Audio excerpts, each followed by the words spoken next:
Hey guys, before we get into the match footage, I wanted to give a little bit of context as to what's going on.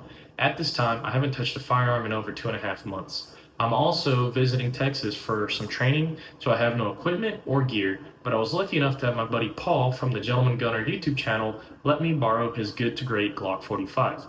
Now, his Good to Great series is a series where he takes an off-the-shelf gun and turns it essentially into a meta gun for various competitions.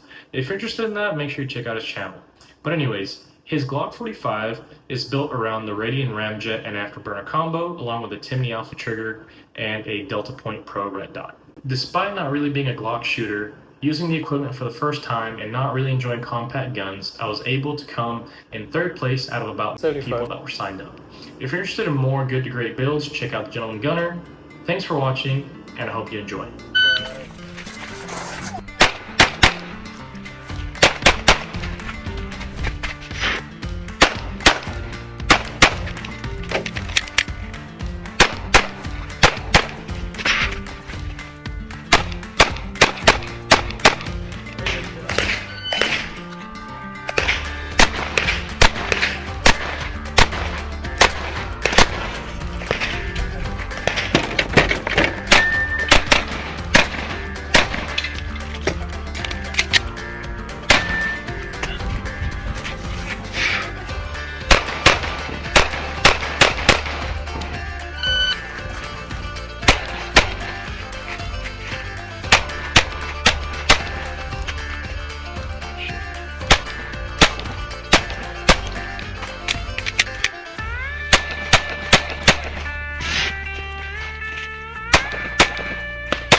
It's worth it.